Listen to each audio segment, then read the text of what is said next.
Hello everyone, welcome to the chemistry times. आज की class में हम डिस्कस करने वाले हैं एनवीएस पीजीटी केमिस्ट्री 2022 के स्पेशल रिक्रूटमेंट एग्जाम के सॉल्यूशन को। जो डायरेक्ट वाला एग्जाम हुआ था एनवीएस पीजीटी का, उसके सॉल्यूशन को हम ऑलरेडी डिस्कस कर चुके हैं। तो चलिए स्टार्ट करते हैं क्लास को।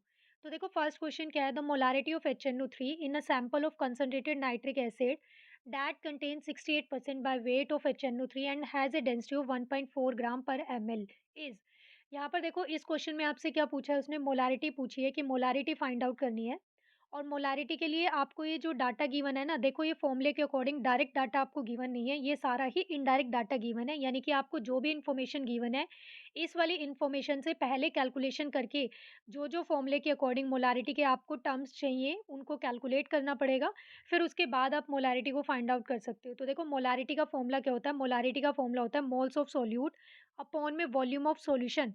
अगर सॉल्यूशन का वॉल्यूम अगर आपको लीटर में गिवन है, तो हम यहाँ पर 1000 से मल्टीप्लाई नहीं करते हैं। अगर वॉल्यूम आपको ml में गिवन होता है, तो हम यहाँ पर 1000 से मल्टीप्लाई करते हैं। तो ये होता है हमारे पास मोलारिटी का फॉर्मूला। अब देखो, क्वेश्चन में ना तो आपको मोल्स गिवन है, ना ही वॉल्यूम गिवन है। तो यानी कि पहले आपको मोल्स भी कैलकुलेट करने पड़ेंगे और वॉल्यूम ऑफ सॉल्यूशन भी कैलकुलेट करना पड़ेगा। तो देखो, मोल्स का फॉर्मूला क्या होता है भाई। मोल्स का फॉर्मूला होता है गिवन मास अपॉन में मोलर मास। अब देखो, क्वेश्चन में तो डायरेक्ट मास भी गिवन नहीं है, बट आपको क्या गिवन है भाई, 68% बाय वेट। क्या दिया हुआ है भाई, 68% बाय वेट HNO3 दिया हुआ है। इट मीन्स यहाँ पर क्या है भाई, 68 ग्राम ऑफ सोल्यूट, यानी कि HNO3 सोल्यूट क्या है, यहाँ पर HNO3 है। तो 68 gram of HNO3 present in 100 gram of solution. तो देखो यहाँ पर क्या हो जाएगा, गिवन मास कितना हो गया भाई, अब यहाँ पर 68 हो गया, क्योंकि 68/% दिया हुआ है। अपॉन में मोलर मास, HNO3 का मोलर मास कैलकुलेट कर लो। क्या आ जाएगा, हाइड्रोजन का होता है 1, नाइट्रोजन का कितना होता है भाई 14, और एक ऑक्सीजन का होता है 16, तो 3 ऑक्सीजन का हो जाएगा 48। जब आप इसे ऐड करोगे तो आपके पास आएगा 63। तो यहाँ पर मोल्स ऑफ सोल्यूट कितने आ गए भाई, आपके पास आ गए 68 अपॉन में 63। अब आपको कैलकुलेट करना पड़ेगा यहाँ से भाई, क्या वॉल्यूम ऑफ सॉल्यूशन की, वॉल्यूम ऑफ सॉल्यूशन क्या होगा। अब यहाँ पर देखो, वॉल्यूम ऑफ सॉल्यूशन के लिए आपको गिवन है डेंसिटी। तो डेंसिटी का फॉर्मूला हमारे पास क्या होता है भाई, मास बाय वॉल्यूम। अब देखो, क्वेश्चन में डेंसिटी गिवन है, तो अब यहाँ पर आपको कैलकुलेट क्या करना है, वॉल्यूम कैलकुलेट करना है। तो ये इंटरचेंज कर दो टर्म, तो ये बन जाएगा V इज इक्वल टू में m/d। अब मास देखो क्या हो जाएगा, 100 ग्राम ऑफ सॉल्यूशन था ना, तो यानी कि मास कितना हो गया ओवरऑल, देखो 68% गिवन था। बट ये 68% तो क्या है, पूरे सॉल्यूशन का नहीं है, सोल्यूट का वेट है सिर्फ। ठीक है, तो पूरा कितना है, 100 है। अपॉन में डेंसिटी क्वेश्चन में कितनी दी हुई है भी आपको, 1.4 ग्राम पर ml। तो यहाँ पर क्या है, देखो ये ग्राम से ग्राम कैंसिल हो जाएगा, और यहाँ पर ये क्या आ जाएगा, जो वॉल्यूम आएगा आपके पास वो आ जाएगा 100 अपॉन में 1.4 ml। अब देखो, आपके पास वॉल्यूम भी आ गया और मोल्स ऑफ सोल्यूट भी आ गए। इसको क्या करना है, यहाँ पर मोलारिटी वाले फॉर्मूले में पुट कर देना है। पुट करेंगे तो देखो क्या हो जाएगा भाई, ये बन जाएगा यहाँ पर 68 अपॉन में 63। और इसके अपॉन में क्या होगा भाई, यहाँ पर क्या आ जाएगा, 100 अपॉन में 1.4 इंटू में 1000। तो जब हम इसे सॉल्व करेंगे, तो सॉल्व करने के बाद आपके पास ये जो मोलारिटी आएगी, ये आएगी डेसिमल में 15.11 समथिंग आएगी। यहाँ पर अप्रोक्सीमेटली में आंसर आ रहा है ये। तो देखो, अकॉर्डिंग टू द ऑप्शन, जो यहाँ पर राइट ऑप्शन बनेगा वो क्या आ जाएगा भी, option number 3 15 molar. Next question, assertion और रीजन का देखो ये वाला क्वेश्चन है, और इसमें क्या बोला है, देखो असर्शन में कहा है कि pressure of a gas is due to the impact of collision of gas molecule against the wall of the container. तो ये बात बिल्कुल करेक्ट है, जो प्रेशर बनता है गैस का वो कॉलिजन की वजह से होता है, बट कहाँ पर, वॉल ऑफ कंटेनर पे जब वो कोलाइड करते हैं तब होता है। रीजन देखो क्या दिया हुआ है कि the collision between the molecule depend on temperature, कि भाई जो मॉलिक्यूल्स हैं उनके बीच में जो कॉलिजन होता है वो किसके ऊपर डिपेंड करता है, टेम्परेचर पे। तो ये बिल्कुल करेक्ट है। जैसे ही हम टेम्परेचर को इंक्रीज करेंगे, तो यहाँ पर जो है रैंडमनेस, यानी कि इनकी काइनेटिक एनर्जी क्या हो जाएगी, इंक्रीज हो जाएगी। अगर काइनेटिक एनर्जी इंक्रीज हो रही है, तो इसका मतलब क्या है कि नंबर ऑफ कॉलिजन्स भी इंक्रीज हो जाएंगे and are independent of the nature of gas. तो देखो, असर्शन भी करेक्ट है, रीजन भी आपको करेक्ट दिया है, बट ये इसकी करेक्ट एक्सप्लेनेशन नहीं होती है। ठीक है, तो इसलिए इस क्वेश्चन का राइट आंसर क्या आ जाएगा भी, ऑप्शन नंबर 2। एक बार देखो यहाँ पर इसकी एक्सप्लेनेशन के लिए, कि when the molecule hit the wall of container, कि भाई जब मॉलिक्यूल हिट करते हैं कंटेनर की वॉल को, they exert a pressure, they exert a force on the container. तो वो कंटेनर के वॉल पे क्या करते हैं, एक फोर्स को एक्सर्ट करते हैं, फोर्स को लगाते हैं। This force appears as pressure. तो ये जो फोर्स होता है ये हमें प्रेशर जैसा लगता है। But the collision of molecules with each other, यानी कि जब मॉलिक्यूल्स आपस में कोलाइड कर रहे हैं ना, will not generate pressure on the wall. तो जब वो आपस का कोलिजन जो होता है ना मॉलिक्यूल्स के बीच का, वो वहाँ पर प्रेशर को जनरेट नहीं करते हैं, बट जब मॉलिक्यूल्स क्या करते हैं भाई, हिट करते हैं किसको, वॉल ऑफ कंटेनर को, तब वो प्रेशर को जनरेट करते हैं। तो neither will the random motion of gas molecule generate pressure. तो इसलिए इस क्वेश्चन का राइट आंसर क्या था अभी, ऑप्शन नंबर 2, कि दोनों स्टेटमेंट इंडिविजुअली तो ट्रू है but not the correct explanation of A. Next question, ideal gas particles is, यहाँ पर देखो आइडियल गैस के लिए कुछ करेक्टरिस्टिक्स गिवन है। फर्स्ट आपको दिया हुआ है मूव रेंडमली, कि ये रैंडम मूव करते हैं। बी ऑप्शन आपको दिया है हैव काइनेटिक एनर्जी, कि भाई इनकी काइनेटिक एनर्जी होती है। सी ऑप्शन आपको दिया है कि हैव नो मास, कि इनके पास कोई मास नहीं होता है। और डी ऑप्शन आपको दिया है कि repel each other at high pressure, कि भाई ये रिपेल करते हैं एक दूसरे को हाई प्रेशर पे। तो इस क्वेश्चन का राइट आंसर क्या आ जाएगा भाई, ऑप्शन नंबर 1। जो आइडियल गैस पार्टिकल्स होते हैं ना, वो रैंडम मूव करते हैं, ये बात बिल्कुल करेक्ट है।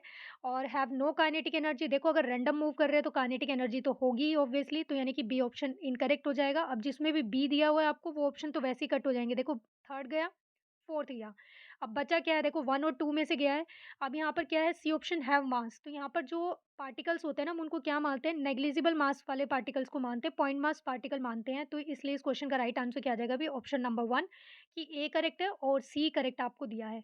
Next question, a mixture of 0.5 mole of CH4, यहाँ पर देखो गैसेस दिए हैं आपको कुछ, एक मीथेन है, एक हाइड्रोजन गैस है और एक सल्फर डाइऑक्साइड गैस है, और तीनों ही गैस के लिए आपको क्या गिवन है, equal number of moles given है। 0.5 मोल, 0.5 मोल और ये भी 0.5 मोल गिवन है, और इन तीनों गैस को आपने मिक्स कर दिया है 10 लीटर कंटेनर में at 25 degree Celsius. If the container has a pin hole leak, अगर कंटेनर के अंदर क्या हो, एक लीक होता है, तो what describe the relationship between the partial pressure of the individual component of the container after 3 hour. तो उसने 3 घंटे के बाद, यानी कि पिन होल से जब क्या हो रहा है भाई, गैस लीकेज हो रही है, तो 3 घंटे के बाद क्या होगा, पार्शियल प्रेशर के सब मतलब पार्शियल प्रेशर क्या बनेगा, उसका सीक्वेंस बताना है आपको। तो देखो इस क्वेश्चन को करने के लिए आपको क्या करना पड़ेगा, यहाँ पर तीनों ही जो भी गैशियस मॉलिक्यूल्स आपको गिवन है, उनका मोलर मास कैलकुलेट कर लो। तो देखो SO2 का कितना आ जाएगा, 64 ग्राम आ जाएगा। मीथेन का कितना होगा, 16 ग्राम आ जाएगा। और ऐसे ही हाइड्रोजन गैस का कितना होगा, 2 ग्राम होगा। अब जो रेट ऑफ डिफ्यूजन होता है ना, वो इन्वर्सली प्रोपोर्शनल होता है किसके भाई, मॉलिक्यूलर वेट के। यानी कि जितनी लाइटर गैस होगी, यानी कि उसका जितना कम मास होगा, मोर इज द डिफ्यूजन, वो गैस क्या है, उतनी ही ज़्यादा डिफ्यूज होगी। तो रेट ऑफ डिफ्यूजन सबसे ज़्यादा किसके लिए होगा, H2 का, क्योंकि इसका मास क्या है, सबसे कम है। अभी मैंने बताया रेट ऑफ डिफ्यूजन क्या होती है, इन्वर्सली प्रोपोर्शनल होती है वेट के। तो जो भी रेट ऑफ डिफ्यूजन का ऑर्डर होता है ना, उससे जस्ट अपोजिट ऑर्डर किसका बनता है, भी पार्शियल प्रेशर का बनता है। तो यहाँ पर पार्शियल प्रेशर जो है वो सबसे ज़्यादा किसका आएगा, SO2 का होगा, और सबसे कम किसका आएगा, हाइड्रोजन का आएगा। तो यहाँ पर देखते हैं ऑप्शन, कौन से ऑप्शन में आपको ऐसा दिया है भी, ऑप्शन नंबर 1 में। तो इस क्वेश्चन का राइट आंसर क्या आ गया भी, ऑप्शन नंबर फर्स्ट। इस टॉपिक से रिलेटेड, ये रेट ऑफ डिफ्यूजन से रिलेटेड टॉपिक अभी रिसेंटली एचटेट के एग्जाम में भी पूछा गया था। तो ये वाला टॉपिक आप अच्छे से देख लेना, क्योंकि जो रिसेंट टॉपिक्स होते हैं जिनसे एग्जाम में पूछा जाता है, उनसे क्वेश्चन आने के चांसेस थोड़े ज़्यादा होते हैं। Next question, which is a possible set of quantum number for a valence electron in a ground state atom of phosphorus. यहाँ पर देखो क्वांटम नंबर से भी एक क्वेश्चन जरूर आता है। तो यहाँ पर ये पूछा है कि पॉसिबल ग्राउंड स्टेट बताना है, ग्राउंड स्टेट ऑफ एटम बतानी है, किसके लिए, फॉस्फोरस के लिए। तो देखो फास्फोरस का एटॉमिक नंबर क्या होता है भाई, 15। और जब हम इसकी कॉन्फ़िगरेशन लिखते हैं तो वो क्या बनती है भाई, वो होती है देखो 3s2।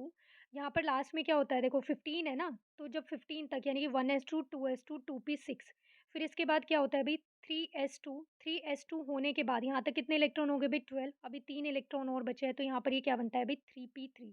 तो ये वाली जो कॉन्फ़िगरेशन है इसकी, ये कौन सी है भाई, आउटर मोस्ट कॉन्फ़िगरेशन है। और इसी के लिए उसने क्या पूछा है, क्वांटम नंबर का सेट पूछा है। तो देखो अगर ये आउटर कॉन्फ़िगरेशन है, तो इसका मतलब यहाँ पर n की वैल्यू, जो प्रिंसिपल क्वांटम नंबर होता है, उसकी वैल्यू कितनी होगी, 3 होगी। तो अब ऑप्शन को देखो, जिस भी ऑप्शन में 3 नहीं दिया हुआ है, वो ऑप्शन तो डायरेक्ट ही कट हो गए। तो देखो ऑप्शन नंबर 1 चला गया, ऑप्शन नंबर 3 भी चला गया। अब देखो अगर क्वांटम नंबर की वैल्यू, n की वैल्यू कितनी दी हुई है भी, आपको 3 गिवन है, तो इसका मतलब जो यहाँ पर l की वैल्यू बनेगी वो क्या होती है भाई, 0 टू n-1 होती है। इसका मतलब वो होती है 0 से क्या हो सकती है भाई, n-1, यानी कि 3-1 यानी कि 2। तो इसका मतलब n की वैल्यू जब 3 होगी, तो l की वैल्यू की जो पॉसिबिलिटी है वो क्या-क्या है भाई, 0 है, 1 है और 2 है। तो अब यही चेक कर लो, यहाँ पर l की वैल्यू 0 है और 2 है, तो ये तो l की वैल्यू तो दोनों में ही दी हुई है, यहाँ तक तो ठीक है। अब ये आगे अब हमें क्या क्रॉस चेक करना पड़ेगा, ml यानी कि मैग्नेटिक क्वांटम नंबर चेक करना पड़ेगा। और मैग्नेटिक क्वांटम नंबर हम कैसे चेक करते हैं, -L2 + L। अब देखो -L2 प्लस L जब हम करेंगे तो यहाँ पर क्या है, इसके लिए 0 के लिए तो यहाँ पर जो m की वैल्यू कितनी आ जाएगी, 0 ही आ जाएगी। 1 के लिए कितनी हो जाएगी, -1 0 और +1, और 2 के लिए ऐसी क्या आ जाएगी, -2 -1 0 +1 और +2। अब देखो, यहाँ पर जब आप ऑप्शन देखोगे ना तो ऑप्शन से वैसे डायरेक्ट ही आंसर मिल जाएगा, क्योंकि इसमें ऑप्शन नंबर देखो 2 में जो स्पिन क्वांटम नंबर है वो क्या दिया हुआ है, अभी आपको 0 दिया हुआ है। तो देखो ये ऑप्शन तो कट ही हो गया, तो डायरेक्ट आंसर हमें पता चल रहा है क्या, ऑप्शन नंबर 4। बट अगर आपको कैलकुलेट करके वेरीफाई करना होता है तो यहाँ पर क्या है, आप ये फिर जो ml की वैल्यू आई है इनको चेक कर लो। इस वैल्यू को चेक करके भी आपको यहाँ पर पता लग जाएगा, ठीक है। तो इस क्वेश्चन का राइट आंसर क्या आ गया, अभी ऑप्शन नंबर 4। नेक्स्ट क्वेश्चन देखते हैं, which species dissociate most completely in water solution. देखो कंप्लीट डिसोसिएशन बोला है, तो कंप्लीट डिसोसिएशन वो होते हैं भाई जो क्या होता है, कंप्लीटली आयनाइज कौन होते हैं, जो स्ट्रॉन्ग एसिड या फिर स्ट्रॉन्ग बेस होते हैं। तो यहाँ पर देखो ऑप्शंस को एलिमिनेट करते हैं। यहाँ पर देखो जब आप एलिमिनेट करोगे ऑप्शंस को तो यहाँ पर क्या है, ये जो NH4 पॉजिटिव है ये नहीं बनेगा, ठीक है। ऑप्शन नंबर 2 देखो, कार्बोनिक एसिड है, ये कार्बोनिक एसिड कैसे एसिड होते हैं भी, वीक एसिड होते हैं, तो ये ऑप्शन भी नहीं होगा।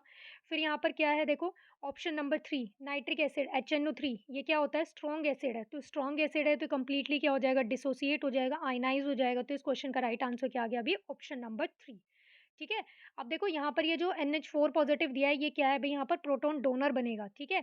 ये क्या करेगा, यहाँ पर प्रोटॉन डोनर बनेगा, और इसी तरह से यहाँ पर HSO4 जो नेगेटिव है ये भी क्या है, सल्फ्यूरिक एसिड का क्या है, अभी कंजुगेट बेस है, ठीक है। तो इसलिए इस क्वेश्चन का राइट आंसर क्या था, अभी option number 3। Next question, the dissociation constant for a certain weak monoprotic acid is 9 into 10 raised to the minus 5. What is the hydrogen ion concentration of a 0.10 molar solution of the weak acid, that is 0.010 molar in the sodium salt of the acid? देखो यहाँ पर basically question में क्या पूछा है आपसे, hydrogen ion की concentration पूछी है। क्या पूछी है भाई, हाइड्रोजन आयन की कंसंट्रेशन पूछी है, और आपको गिवन है डिसोसिएशन कांस्टेंट। का मतलब क्या है भाई, यहाँ पर आपको Ka की वैल्यू गिवन है एसिड के लिए, जो क्या है भाई 9 इंटू 10⁻⁻⁵। ओके, और क्या है यहाँ पर आपको दिया हुआ है वीक एसिड की कंसंट्रेशन, ठीक है 0.10 मोलर, और साथ में ही आपको जो वीक एसिड है उसका सोल्ट, उसके सोल्ट के लिए भी आपको यहाँ पर कंसंट्रेशन गिवन है, दैट इज 0.010। तो देखो यहाँ पर आपको क्या करना पड़ेगा, पहले पीएच फाइंड आउट करना पड़ेगा, और फिर पीएच की वैल्यू को फाइंड आउट करके फिर उसके बाद आप यहाँ पर क्या कर सकते हो, हाइड्रोजन आयन की कंसंट्रेशन फाइंड आउट कर सकते हो। तो ये जो पीएच है, ये देखो हम एक तो हेंडरसन हेसलब्लेक इक्वेशन पढ़ी थी हमने, उससे भी फाइंड आउट कर सकते हैं। और जो पीएच का हमने एक और वीडियो में सॉल्यूशन देखा था जिसमें हमने क्या पढ़ा था भाई, स्ट्रॉन्ग एसिड वीक बेस, इस तरह से जो कंपैरिजन मतलब जो सॉल्ट कॉम्बिनेशन बनते हैं उनके लिए अलग अलग पीएच का फॉर्मूला बनता है। तो देखो यहाँ पर जो फॉर्मूला बनता है किसका भाई, वीक एसिड और उसके सॉल्ट का, तो एक तो फॉर्मूला ये बनता है कि भाई पीएच इज इक्वल टू में क्या हो जाए, हाफ पी के ए प्लस में, सॉरी पी के डब्ल्यू होगा यहाँ पर, हाफ पी के डब्ल्यू प्लस में हाफ ऑफ पी के ए, और साथ में क्या आ जाए भाई यहाँ पर हाफ ऑफ लॉग सी। अब ये सी क्या है, यहाँ पर जो सी है ये किसकी फॉर्मूला किसकी वैल्यू होती है भाई, ये कंसंट्रेशन की वैल्यू होती है सॉल्ट के कंसंट्रेशन की। तो ये आपको क्वेश्चन में दी हुई है। पी के डब्ल्यू जो होता है ये क्या होता है भाई, 14 आती है इसकी वैल्यू, ठीक है। इसकी वैल्यू कितनी आएगी, 14 आएगी। और जो पी के है ये भी आपको क्वेश्चन में दिया हुआ है, तो सारा डाटा को आपको यहाँ पर पुट करना है, और पुट करने के बाद आपके पास जो पीएच की वैल्यू आएगी वो कितनी आ जाएगी भाई, आपके पास जो पीएच की वैल्यू आएगी वो समथिंग कुछ आएगी 3.046 आएगी, ठीक है 3.046 आएगी ये पीएच की वैल्यू। फिर इस पीएच की वैल्यू से आपको क्या फाइंड आउट करना है भाई, एच पॉजिटिव आयन की कंसंट्रेशन फाइंड आउट करनी है। तो वो आपके पास आ जाएगी कैलकुलेट करने के बाद, अ, ये कुछ 9 करके राउंड ऑफ में आएगी, ठीक है। कौन से ऑप्शन में दिया हुआ है भाई, देखो हाँ ऑप्शन नंबर 2 ये वाला इसका करेक्ट ऑप्शन आएगा, ठीक है। 8 पॉइंट समथिंग या फिर कुछ इस तरह से राउंड ऑफ में आएगा। एक और फॉर्मूले से देखो हम पीएच को फाइंड आउट कर सकते हैं, हेंडरसन हेसलब्लेक इक्वेशन, ये हमने बफर सॉल्यूशन में पढ़ा था। तो उसके अकॉर्डिंग जो पीएच का फॉर्मूला होता है वो देखो क्या होता है, पीएच इज इक्वल टू में होता है पी के ए प्लस में यहाँ पर क्या लेते हैं हम, सॉल्ट प्लस में उसका जो भी कंजुगेट बेस होता है, ठीक है, उसकी कंसंट्रेशन, तो यहाँ पर वो लेते हैं। तो यहाँ से भी सेम पहले आप पीएच की वैल्यू फाइंड आउट करोगे, जो मैं आपको बता रही हूँ कितनी आएगी, 3 पॉइंट समथिंग कुछ आएगी। फिर उसके बाद एच पॉजिटिव आयन की कंसंट्रेशन फाइंड आउट करोगे तो आपके पास कितनी आ जाएगी भाई, वो 9 इंटू में 10⁻⁻4 आ जाएगी। तो इस क्वेश्चन का राइट आंसर क्या हो गया भाई, ऑप्शन नंबर 2। नेक्स्ट क्वेश्चन देखते हैं, according to Bronsted Lowry theory which of the species can be amphoteric. यहाँ पर ये पूछा है कि कौन सा स्पीशीज इन चारों स्पीशीज में से एम्फोटेरिक इन नेचर बनेगा।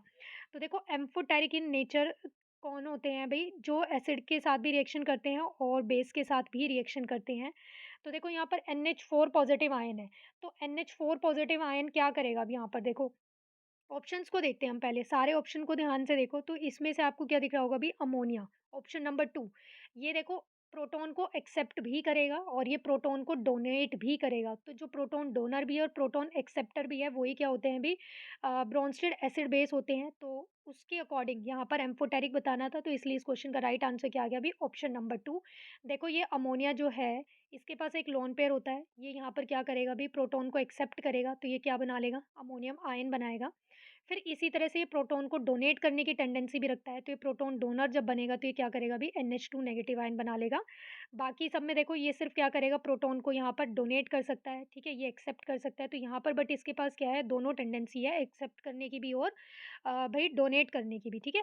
नेक्स्ट क्वेश्चन देखते हैं अब यहाँ पर, which of the solution appropriately could be used to produce a buffer. यहाँ पर देखो आपको कॉम्बिनेशन देखना है और बफर सॉल्यूशन बताना है। तो देखो बफर सॉल्यूशन के लिए हमने पढ़ा था कि क्या होता है, या तो वीक एसिड होना चाहिए, ठीक है? या फिर क्या होना चाहिए? वीक बेस होना चाहिए और साथ में उसके क्या होता है? सॉल्ट होता है किसका भई? स्ट्रॉन्ग एसिड या फिर बेस का, मतलब जो भी है उसके रिस्पेक्ट में, ठीक है? जैसे देखो CH3COH, ये क्या है यहाँ पर? वीक एसिड है और इसी का सॉल्ट बनाओ एसिटिक एसिड का, तो ये क्या बन गया? CH3CONA। अब देखो स्ट्रॉन्ग बेस क्या था यहाँ पर? NaOH था।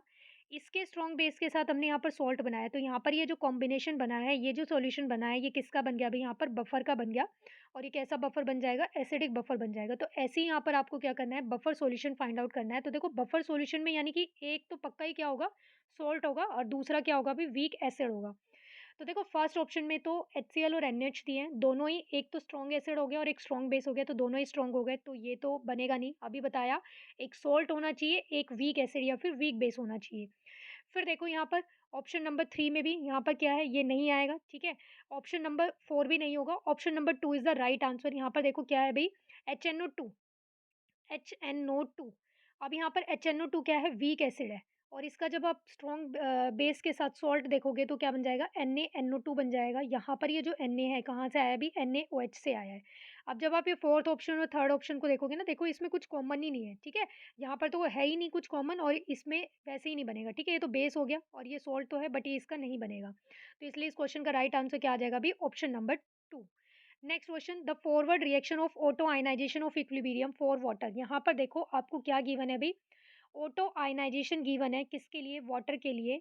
तो यहाँ पर जब ये ऑटो आयनाइजेशन करता है तो एक तो हाइड्रोनियम आयन बनाता है और एक क्या करता है अभी? OH नेगेटिव आयन बनते हैं और ये रिएक्शन कैसी है अभी? एंडोथर्मिक रिएक्शन है। एंडोथर्मिक रिएक्शन का मतलब क्या होता है अभी? यहाँ पर आपको हीट प्रोवाइड करनी पड़ती है। इट मीन्स डेल एच की वैल्यू क्या होती है भाई? ग्रेटर देन जीरो होती है। क्या होती है भाई? डेल एच की वैल्यू ग्रेटर देन जीरो होती है। तो देखो जब भी एंडोथर्मिक रिएक्शन रहती है ना, तो टेम्परेचर क्या होगा भाई?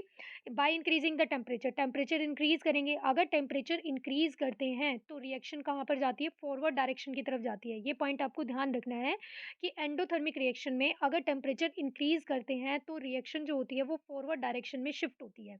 अगर reaction according to the conditions जो आपको ऑप्शंस में दी हुई है, सॉरी क्वेश्चन में दी हुई है, उसके अकॉर्डिंग देखो, अगर ये फॉरवर्ड डायरेक्शन में जाएगा, इसका मतलब क्या है कि ज़्यादा से ज़्यादा H पॉजिटिव आयन प्रोड्यूस करेगा। अगर ये जितने ज़्यादा H पॉजिटिव आयन को प्रोड्यूस करेगा, तो इसका मतलब क्या है कि वहाँ पर पीएच की वैल्यू क्या होती जाएगी भाई? डिक्रीज़ होती जाएगी। पीएच की वैल्यू डिक्रीज़ होने का मतलब क्या है देखो, ऐसे मत समझना कि पीएच की वैल्यू इंक्रीज़ हो रही है, ठीक है? ये इसमें बड़ा कन्फ्यूज़न होता है कि हमें ऐसा लगता है कि पीएच की वैल्यू इंक्रीज़ हो रही है। पीएच की वैल्यू इंक्रीज़ नहीं, पीएच की वैल्यू डिक्रीज़ होगी। देखो हाइड्रोजन आयन की कंसंट्रेशन बढ़ रही है, यानी कि सॉल्यूशन में H पॉजिटिव आयन बढ़ रहे हैं।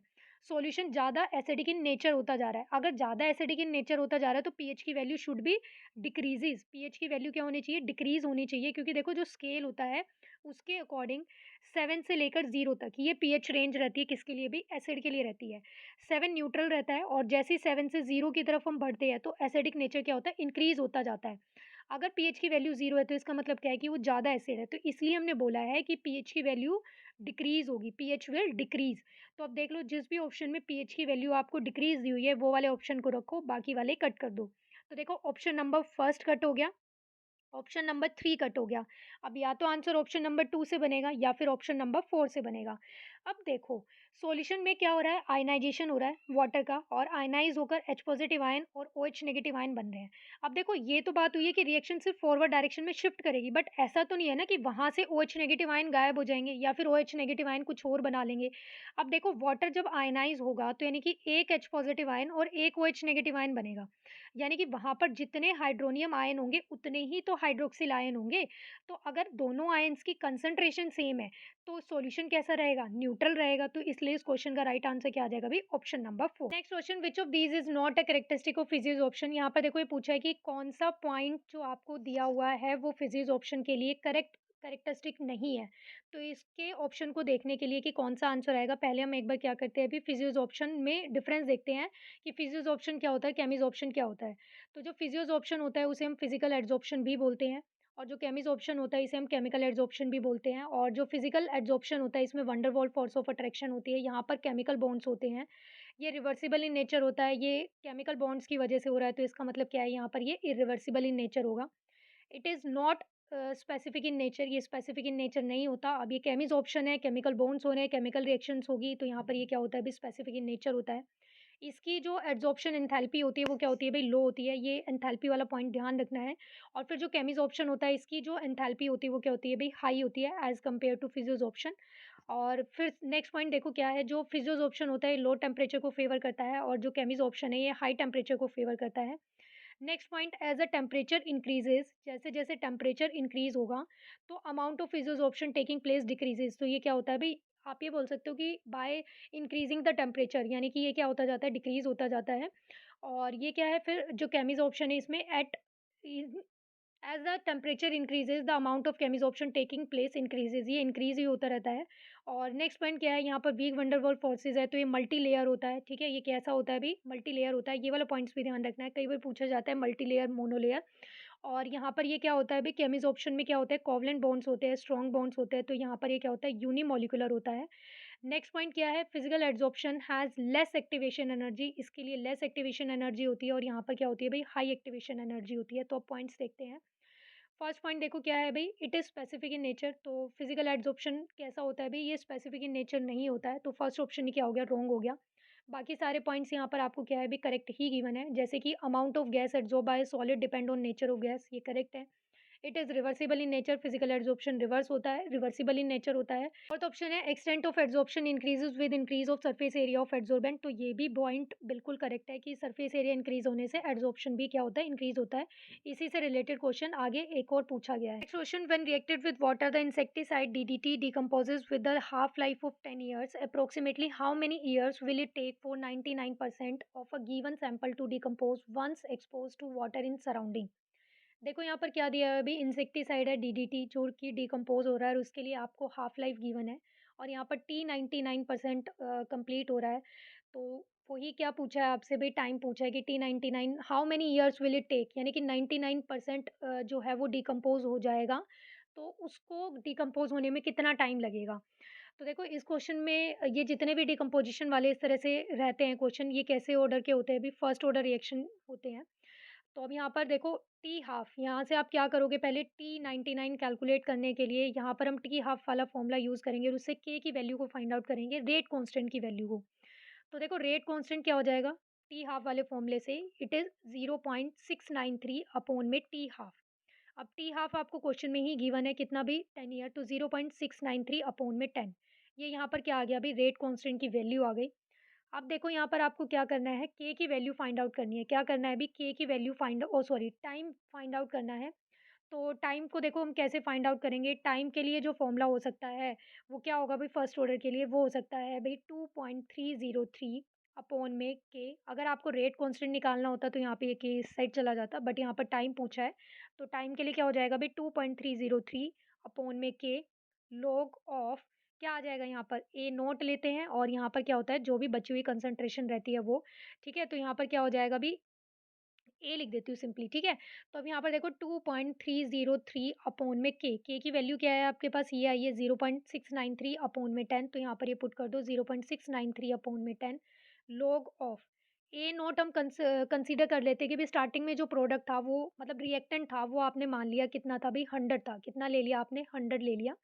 99% क्या हो गया अभी डिकम्पोज़ हो गया है, तो इसका मतलब क्या है कि कितना बचा है वहाँ पर सिर्फ़ 1 ही बचा है, ठीक है? 100 माइनस 99 तो डिकम्पोज़ ही हो गया, तो यानी कि यहाँ पर ये आपके पास देखो क्या आ जाएगा, ये आएगा 2.303 अपॉन में 0.693 अपॉन में 10 और ये लॉग ऑफ यहाँ पर ही क्या आ जाएगा 100 ही आ जाएगा। 100 आएगा तो आप इसे कैसे लिख सकते हो भई? 100 माइनस 99 1 ही तो आएगा। 100 अपॉन में 1 क्या? 100 तो आप इसे लिख सकते हो 10 रेज़ टू पावर 2। तो अब देखो लॉग में हमने पढ़ा है कि लॉग में जो भी इस तरह से पावर होती है वो पावर क्या हो जाती है? आगे आ जाती है। तो यहाँ पर देखो क्या बन जाएगा भई? ये बन जाएगा 2.303 और फिर 0.693 अपॉन में 10 और ये क्या आ जाएगा 2 log 10। अब log 10 की वैल्यू कितनी होती है भई 2 होती है, तो यहाँ पर ये आ जाएगा 2.303 अपॉन में ठीक है, ये पूरा चेंज हो जाएगा और पूरा सॉल्व करके यहाँ पर log 10 की वैल्यू तो 1 ही होती है, तो कितना बन जाएगा 2 और ये पूरा ऊपर जाके कितना आ जाएगा ओवरऑल 66.46 आ जाएगा। तो आप इसे यहाँ पर देखो ऑप्शन में इसके नियर अबाउट कुछ भी ठीक से नहीं दिया हुआ है, बट आप यहाँ पर इसके नियर अबाउट देखोगे 66 पॉइंट समथिंग के, तो यहाँ पर राइट आंसर इसका क्या बन जाएगा अभी ऑप्शन नंबर 2 70 ईयर्स इसका correct answer. Question which property decrease will cause an increase in the rate of reaction involving a solid. यहाँ पर देखो सॉलिड के लिए पूछा है कि रेट ऑफ रिएक्शन कब इंक्रीज होगा कि हम इन चारों में से किसी एक प्रॉपर्टी को डिक्रीज करें, टेम्परेचर, प्रेशर, कंसंट्रेशन या फिर पार्टिकल साइज। तो इस क्वेश्चन का राइट आंसर क्या है अभी ऑप्शन नंबर 4। जितना ज़्यादा पार्टिकल साइज़ स्मॉल होगा, ठीक है, सरफेस एरिया इंक्रीज़ होगा, तो पार्टिकल साइज़ क्या है अभी यहाँ पर स्मॉल होने की वजह से, ठीक है? तो यहाँ पर सरफेस एरिया क्या हो जाएगा, इंक्रीज़ हो जाएगा रिएक्टेंट का और सरफेस एरिया इंक्रीज़ होगा तो रेट ऑफ रिएक्शन भी क्या आएगा अभी ज़्यादा आएगा। तो इसलिए इस क्वेश्चन का राइट आंसर क्या है अभी option number 4। Next question which reaction characteristic change by the addition of a catalyst to a reaction at a constant temperature. देखो यहाँ पर ये पूछा है कि एक रिएक्शन में आपने क्या ऐड कर दिया, अभी कैटलिस्ट ऐड कर दिया, तो यहाँ पर क्या चेंज होगा? Activation energy, equilibrium concentration, reaction enthalpy. तो देखो ना तो इक्विलिब्रियम कंसंट्रेशन पे कोई इफेक्ट पड़ेगा, ना ही रिएक्शन एंथैल्पी पे इफेक्ट पड़ेगा, सिर्फ क्या चेंज होती है अभी एक्टिवेशन एनर्जी चेंज होती है। ठीक है, ये क्या करता है अभी यहाँ पर एक्टिवेशन एनर्जी को लो कर देता है और उसके पाथ को क्या कर देता है ऑल्टरनेट पाथ देता है। बेसिकली क्या करता है अभी जब भी हम कैटलिस्ट को ऐड करते हैं ये ऑल्टर द पाथ, ये रिएक्शन को जल्दी कराने के लिए या टाइम के अकॉर्डिंग कराने के लिए सिर्फ उसका जो पाथ होता है उसको ऑल्टर कर देता है। तो यहाँ पर जो इसका करेक्ट आंसर आएगा वो क्या आ जाएगा अभी ऑप्शन नंबर मतलब एक्टिवेशन एनर्जी करेक्ट है, तो ये कौन से ऑप्शन में दिया आपको फर्स्ट में, तो right answer is option number 1। Question what is the oxidising agent in the unbalance equation. यहाँ पर देखो आपको ये कि अनबैलेंस इक्वेशन दी हुई है, इसमें ये पूछा है कि ऑक्सीडाइजिंग एजेंट कौन है। तो देखो ऑक्सीडाइजिंग एजेंट वो होते हैं जो जिनका खुद का क्या हो रहा होता है अभी रिडक्शन हो रहा होता है, जो रिडक्शन कर रहे होते हैं और रिडक्शन में हम क्या चेक करते हैं जिनका ऑक्सीडेशन नंबर क्या हो रहा होता है अभी डिक्रीज हो रहा होता है। तो अब यहाँ पर चेक कर लो, अब देखो यहाँ पर एएस है आर्सेनिक, आर्सेनिक का यहाँ पर जो ऑक्सीडेशन नंबर है वो कितना है अभी 3 है, यहाँ पर कितना है 0 है। तो देखो यहीं से पता चल रहा है इसका ऑक्सीडेशन नंबर क्या हो रहा है डिक्रीज़ हो रहा है। अगर इसका ऑक्सीडेशन नंबर डिक्रीज़ हो रहा है इसका मतलब रिडक्शन हो रहा है और जिसका रिडक्शन होता है वही क्या होता है अभी ऑक्सीडाइजिंग एजेंट होता है। तो इस क्वेश्चन का राइट आंसर क्या आ जाएगा अभी option number 1। Next question what can be calculated if the mole fraction and density of an aqueous solution of HCl are known. Question में ये दिया हुआ है कि अगर HCl सॉल्यूशन के लिए आपको डेंसिटी भी दी हुई है और मोल फ्रैक्शन भी दिया हुआ है तो आप क्या-क्या कैलकुलेट कर सकते हो? Molality, molarity, percent by weight, तो आप ये तीनों ही कैलकुलेट कर सकते हो अगर आपको मोल फ्रैक्शन पता है, क्योंकि मोल फ्रैक्शन में क्या होता है मोल्स यूज़ होते हैं और डेंसिटी में मास और वॉल्यूम यूज़ होता है। तो इस तरह से अगर आपको डेंसिटी और मोल फ्रैक्शन ये पता है तो आप मोलालिटी भी फाइंड आउट कर सकते हो, मोलारिटी भी और परसेंट बाय वेट भी। तो इस क्वेश्चन का राइट आंसर क्या आ जाएगा अभी option number 4। Question which species has the same general shape as SO3 2 negative. यहाँ पर देखो ये पूछा है कि SO3 2 नेगेटिव जैसी शेप किसकी होगी। तो देखो SO3 2 नेगेटिव कैसी शेप बनाएगा, ये इस तरह से बनाएगा, एक तो लोन पेयर होगा इसके पास और 3 ये यहाँ पर क्या है ऑक्सीजन के साथ बॉन्ड बना रहा होगा। तो ऐसी शेप देखो जब आप ऑप्शन देखोगे तो आपको पता ही है किसकी होती है अभी अमोनिया की होती है। तो इसलिए इस क्वेश्चन का राइट आंसर क्या आ गया अभी अमोनिया आ गया। SO3 और ये तो क्या रहता है अभी प्लानर रहता है, ट्राइगोनल प्लानर ये भी और ये भी नहीं आएगा। तो इसलिए इस क्वेश्चन का राइट आंसर क्या है अभी NH3 है। इसमें भी क्या होता है इस तरह से नाइट्रोजन पे एक लोन पेयर और 3 क्या होता है अभी ये हाइड्रोजन के साथ इस तरह से बॉन्ड बनाता है। Next question resonance structure describe the molecules that have. Resonance structure के बारे में देखो पूछा है, हाइब्रिड ऑर्बिटल्स होते हैं, रैपिड इक्विलिब्रिया होता है, इलेक्ट्रॉन्स डेटा रेजोनेटिंग या फिर फोर्थ ऑप्शन दिया है no suitable single Lewis structure dot formula. तो ये ऑप्शन 4 बिल्कुल करेक्ट आपको दिया हुआ है कि जो रेजोनेंस स्ट्रक्चर होते हैं वो जनरली उन मॉलिक्यूल्स के लिए बनाते हैं जिनका एक सिंगल लुईस स्ट्रक्चर क्या है अभी प्रॉपर स्ट्रक्चर डिफाइन नहीं कर सकता कि ये ऐसा स्ट्रक्चर होता है। तो इसलिए इस क्वेश्चन का राइट आंसर क्या है अभी option number 4। Question according to the Lewis structure of NH यहाँ पर आपको दिया हुआ है और इसमें ये बताने कि कितने सिग्मा और कितने पाई बॉन्ड है और कितने ही लोन पेयर यहाँ पर प्रेजेंट है। ऐसा क्वेश्चन भी केवीएस में एनवीएस में जरूर पूछा जाता है एक क्वेश्चन, ठीक है। तो अब देखो यहाँ पर नाइट्रोजन के पास कितने लोन पेयर मतलब वैलेंस शेल में कितने इलेक्ट्रॉन्स प्रेजेंट रहते हैं। देखो नाइट्रोजन के पास होते हैं भाई कितने, 5 होते हैं। तो यहाँ पर देखो ये 5 हमने इस तरह से बना दिए। हाइड्रोजन का आपको पता ही है कितने होते हैं भाई, 1 होते हैं। तो एक तो ये बॉन्ड बन गया, एक ये बन गया। फिर यहाँ पर ये डबल बॉन्ड आ गए और ये क्या है भई, यहाँ पर 2 तो एज़ ए लोन पेयर रह गए। तो अब देखो यहाँ पर 2 तो लोन पेयर है, अब जिसमें भी 2 लोन पेयर दिए हैं वो ऑप्शन रख लो, बाकी कट कर दो। तो ऑप्शन नंबर 2 भी गया, ऑप्शन नंबर 4 भी गया।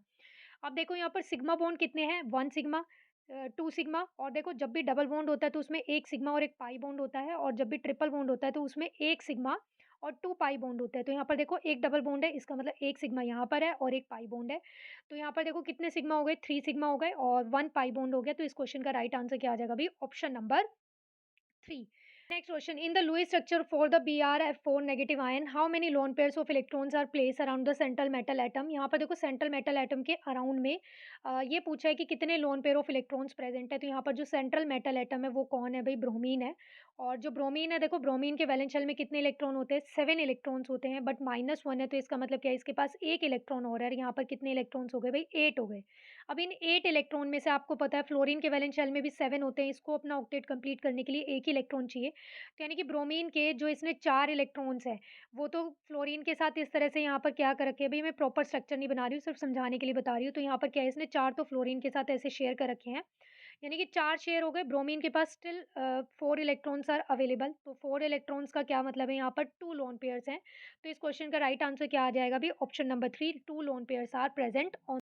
Next question, what term is used for the measure of atomic attraction for the electrons that constitute a covalent bond. यहाँ पर देखो कोवलेंट बॉन्ड में एटॉमिक अट्रैक्शन के लिए, atomic attraction of electron, electron के attraction के लिए किस टर्म का हम यूज करते हैं, आयनाइजेशन एनर्जी। बिल्कुल गलत है।